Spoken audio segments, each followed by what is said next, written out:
do kêu một tôi sợ nó giờ lúc cứ nó phản nhá tôi sợ nó là một tôi tỏ nó chỉ do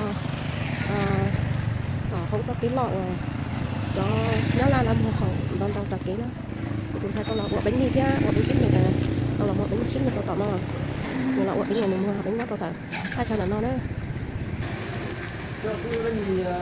người ta tỏ một bánh người ta tỏ một bánh nhất tôi tỏ nó đấy còn đây cho tôi tuần thay tôi tuần thay là chắc tỏ một bánh đó là nó nhóc kia không trong nó nữa nhóc kia không nói những nhà núi nhà thò lọ cho bên mùa không đỡ cho trong đó nó không có những học kiến cho lại phải vô hàng nữa bây giờ đó là giờ ít phát trợ ở trong một đánh cầm này nó chúng nào được cái nhà đi mà cho nên cái chống này nó học cái này nhà núi nhà thò là vô bệnh nhá mình mua cho bệnh để nó có nước trộn nó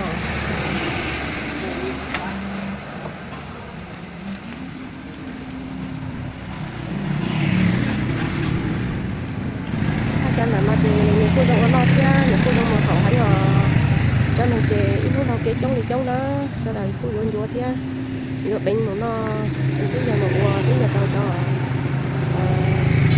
cô dùng nó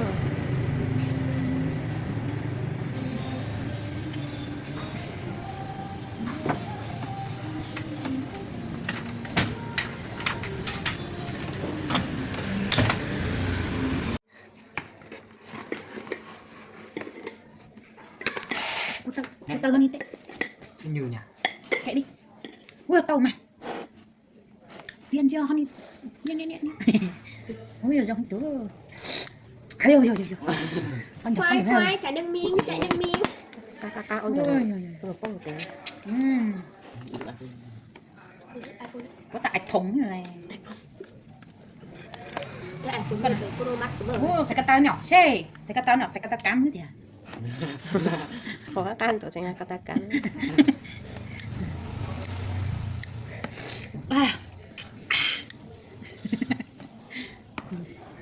ô càng luôn đi ạ tao này vừa chạy bộ vừa chạy bộ nhưng mà chạy bộ hơi lố một xíu hơi béo chạy bộ này là chạy bộ thể thao thể dục thể thao marathon marathon ngắn marathon nghĩa là gì? Marathon có nghĩa là chạy marathon ấy là chạy ngắn á? Đúng rồi chạy ngắn đấy con lợn này là lợn marathon chạy ngắn còn nếu mà con nó gầy hơn thì nó sẽ marathon chạy đường dài còn con này là chạy đường ngắn thôi hóa ra là vậy nhỉ Surprise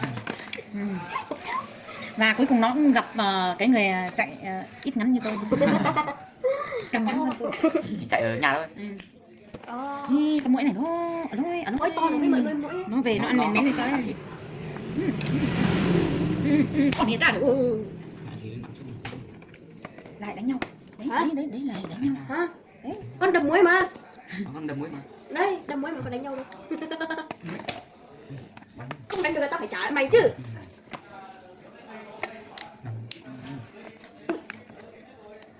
sọt thiệt đấy lo sọt thiệt ui sọt thiệt lắm bố đi năng thế đấy trả nó ví dụ như tao mày là tao đi năng acha ngai chia nhỏ ni ngai hầu nhỏ ni ngai chi hầu rồi ngon biết luôn đấy này cái này thì phải có nước chấm cho nên lên một cái bát nữa nước chấm kia cơ nước chấm kia nước chấm nào nước chấm chanh ấy nhưng mà thôi lại thôi mang cái kia thôi mang bát bạc đây đấy nước bạc đây đấy cái này hơn may là phở cái để đây đã cho vào em cho vào lồi này cho vào lồi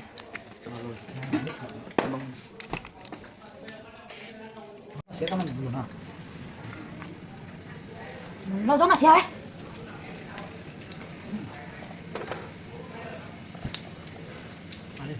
lo gió mà xèo ở đây cái nào xé hả cái nào xé này để chi chèo cúi lòng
kéo nó.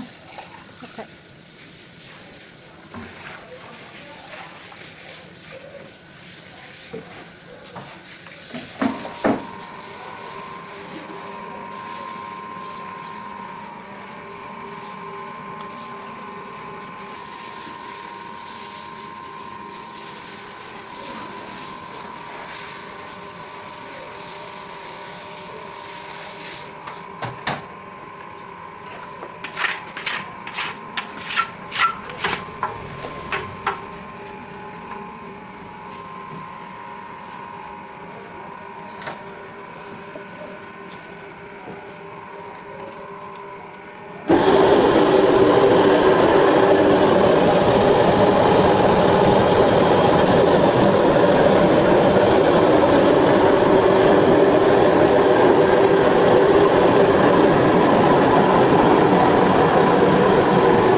Cho tù trong rổ cụ nha.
4, 6, 8, 10, 12, 14, 15 cái nhỉ bố nhỉ?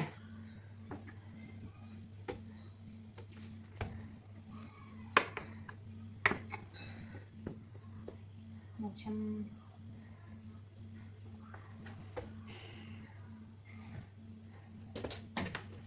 160 là bánh to 15.000 à? 50 à?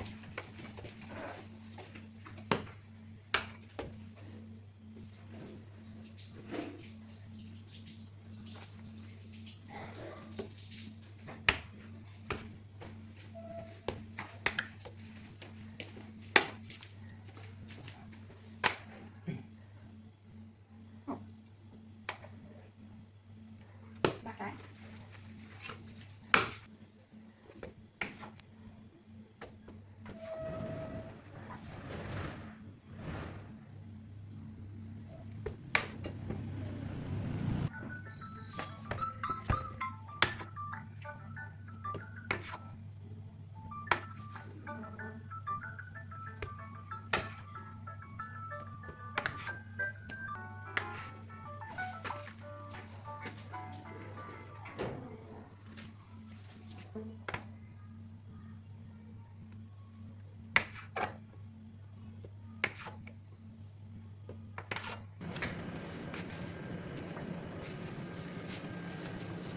Đúng đấy. Mấy con. Ba cái xem.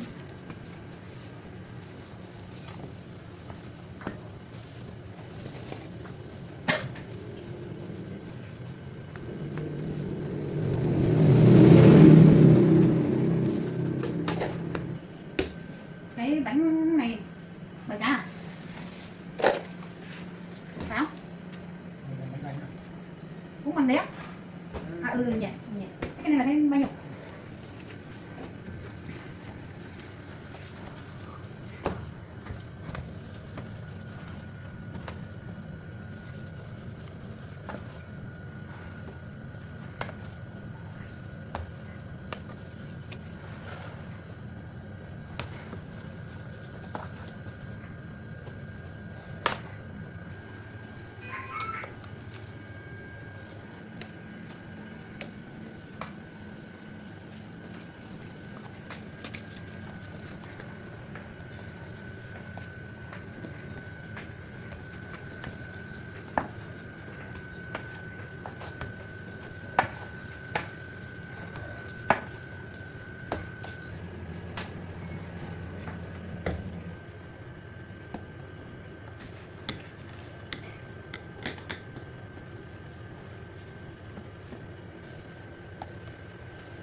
Muối à?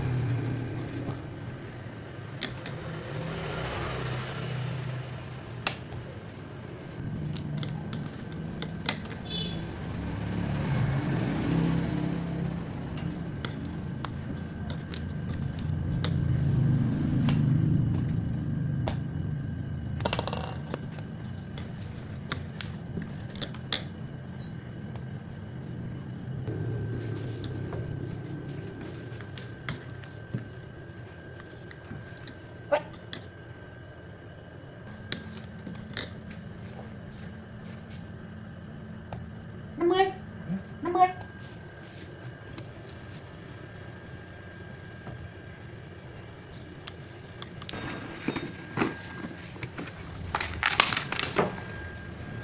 Ôi nho chứ ạ.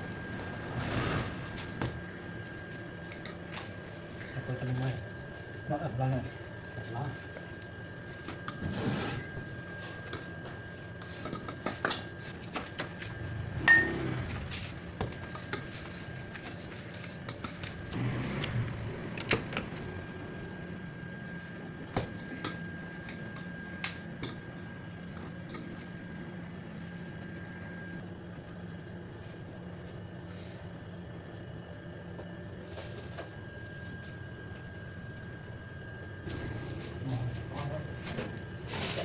Để chồng nhé.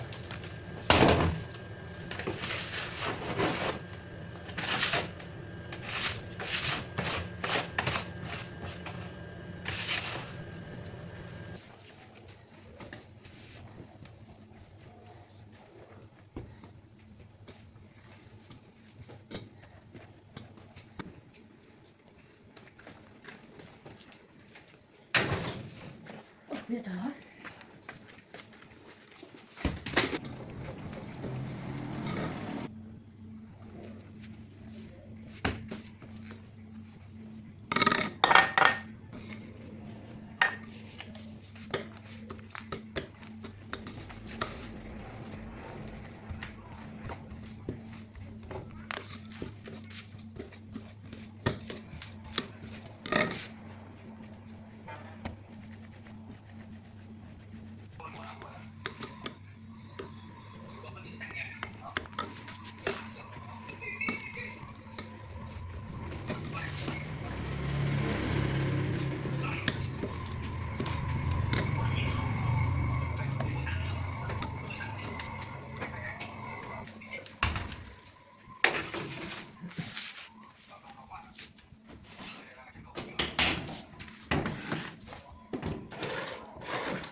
Giấy không.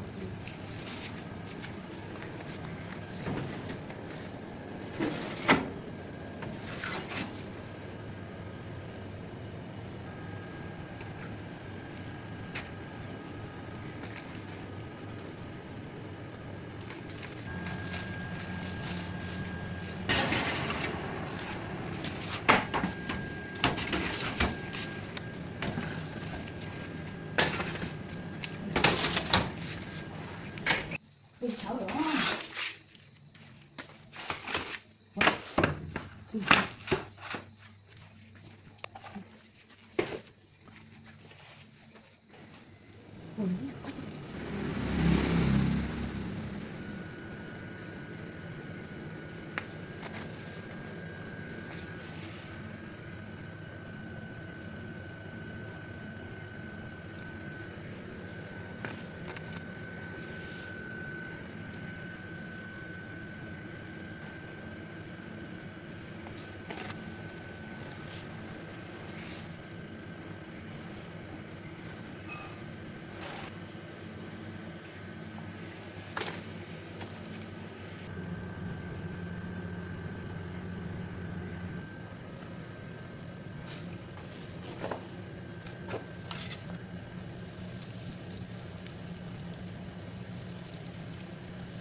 Bánh à? Bánh mì ngọt.